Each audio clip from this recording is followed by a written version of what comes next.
भारत और अमेरिका के बीच व्यापारिक तनाव एक बार फिर चरम पर पहुंच गया है। इस बार वजह बना है भारत द्वारा रूस से सस्ते कच्चे तेल की लगातार खरीद। व्हाइट हाउस के वरिष्ठ सलाहकार पीटर नवारो ने हाल ही में दिए गए एक इंटरव्यू में भारत पर तीखा हमला करते हुए कहा कि अगर भारत तुरंत रूसी तेल खरीदना बंद कर दे तो उसे अमेरिकी टैरिफ पर 25% की छूट मिल सकती है।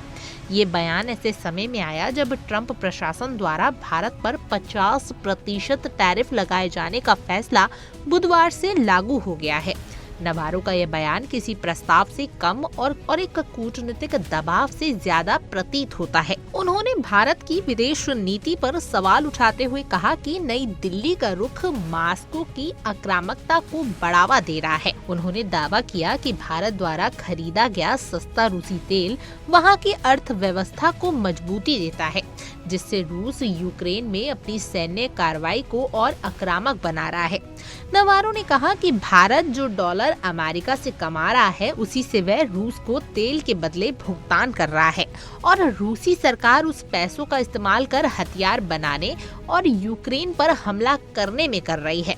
हैरानी की बात यह है कि नवारो ने एक और प्रधानमंत्री नरेंद्र मोदी को महान नेता और भारत को परिपक्व लोकतंत्र बताया, वहीं दूसरी ओर भारत के रुख को अहंकारी करार दे दिया।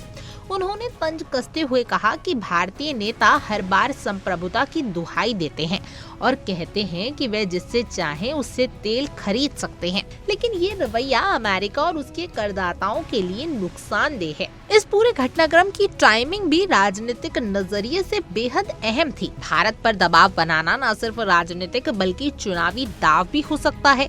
नवारो का बयान संकेत देता है कि अगर भारत अमेरिकी रणनीति के अनुरूप नहीं चलता तो आर्थिक मोर्चे पर उसे और भी झटके लग सकते हैं। अब सवाल उठता है कि क्या ये अमेरिका की ओर से एक वाजिब ऑफर है या एक आर्थिक धमकी? क्या भारत अपनी ऊर्जा जरूरतों और संप्रभु विदेश नीति के बीच संतुलन बना पाएगा और वॉशिंगटन वाकई भारत जैसे राजनीतिक साझेदार को टैरिफ के जरिए झुकाने की कोशिश कर रहा है?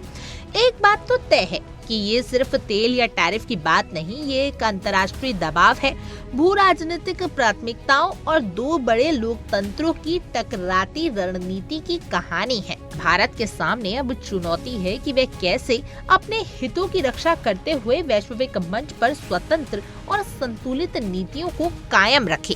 खैर, आपकी इस पूरे मुद्दे पर क्या कुछ राय है, आप हमें कमेंट करें और जरूर बताएं। और ऐसी और तमाम देश और दुनिया की जानकारी के लिए आप इंडिया डेली को सब्सक्राइब कर लीजिए।